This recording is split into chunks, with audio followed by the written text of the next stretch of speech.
बळीराजाचा सेनापती म्हणजे ज्योतिबा आपली आई म्हणत असते की इडापिडात तळू दे आणि बळीचं राज्य येऊ दे। या बळीराजाचा सेनापती म्हणजे ज्योतिबा तो पंजाबात होता आणि पंजाबातून त्याला दक्षिणेत पाठवला। त्याच्या आरतीत सुद्धा तसा उल्लेख आहे। उत्तरेचा राणा दक्षिणे आला आणि दक्षिणी केदारे नाम पावला। हा दक्षिणेत आलाय कुणासाठी आला तर आमच्यासाठी आला।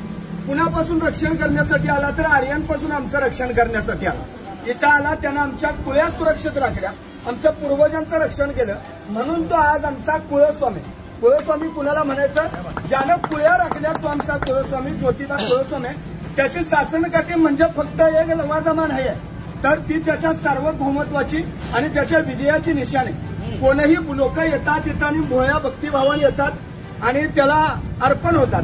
महत्वाचा मुद्दा असा की या बळीराजाचा सेनापती ज्योतिबा, त्याचे 7 भागातले खंडणी वसूल करणारे अधिकारी म्हणजे खंडोबा, शेतातला महसूल गोळा करणारे अधिकारी म्हणजे म्हसोबा, आणि इथनं कोकणात ज्यावेळी माल घेऊन जायचे लोक त्यावेळी जर ज्योतिबाला टॅक्स दिला नाही तर ज्योतिबाला खेटे घातले जायचे।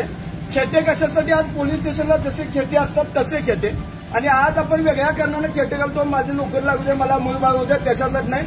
हा ज्योतिबा आपला पूर्वज आहे, ज्याच्या पाठीमाग बा म्हणजे भैरोबा, म्हसोबा, बिरोबा, खंडोबा, चाकोबा, सरोबा, नाईबा, ज्योतिबा, विठोबा, आणि ज्याच्या पाठीमाग आई मर्याई, मसाई, टेमलाई, तुळजाई, जाकाई, जोकाई, रखमाई, ही आमची आई आणि आमचे बाप हे आमचे पूर्वज आहेत आणि ही आमची दैवत आहे।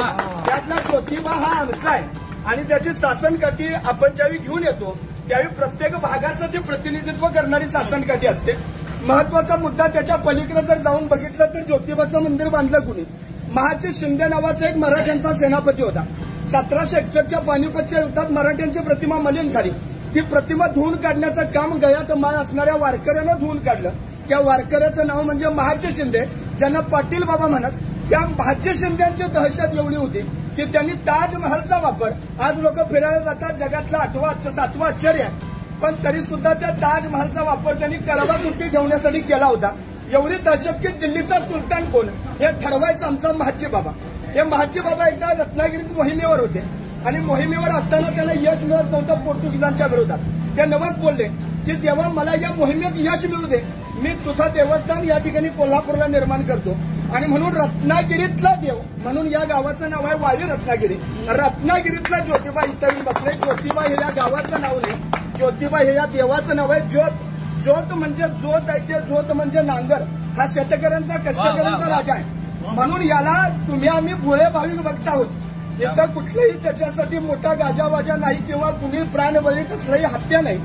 सर्वसामान्य लोक येतात, गुलाबाच्या मुठी आनंदाने उधळतात, आपल्या लेकराबाळांची, पोराबाळांची, ढोरागुरांची, या सगळ्यांची राखण करणारा तो महाक्षत्रपाळ आहे आणि म्हणून त्याच्या गुलालाच्या मुठी आपण भरून वाटून आपल्या कपाळावर लावतो। हा इथल्या मातीचा रंग आहे, इथली माती तांबडी आहे। ही तांबडी माती म्हणजेच ते गुलालाचं प्रतीक आहे, म्हणजे आपल्या देवतांचं एक स्थिरीकरण आहे। कसं आहे तर कुणाचा गुलाल आहे, कुणाचा बुक्का आहे, कुणाचा अष्टगंध आहे, कुणाचा भंडार आहे, कुणाचं चौंड गाय वाजवायचं, कुणाचं पकवाज आहे, कुणाची दिमडी आहे, कुणाची ढोलकी आहे, कुणाचा उजवा आहे, कुणाचा चांग भला आहे। तर चांग भला म्हणजे काय तर पंजाबात एक शब्द आहे चंगा भला। चंगा भला म्हणजे तू क्या चंगा भला आहे की असं म्हणतात। तर चंगा भला म्हणजे उच्च दर्जाचा, आणि तो अपभ्रंश होऊन या ठिकाणी तो नामघोष तयार झालेला आहे की ज्योतिबाच्या नावानं, ज्योतिबाच्या नावानं, ज्योतिबाच्या नावानं। अप्रतिम अप्रतिम।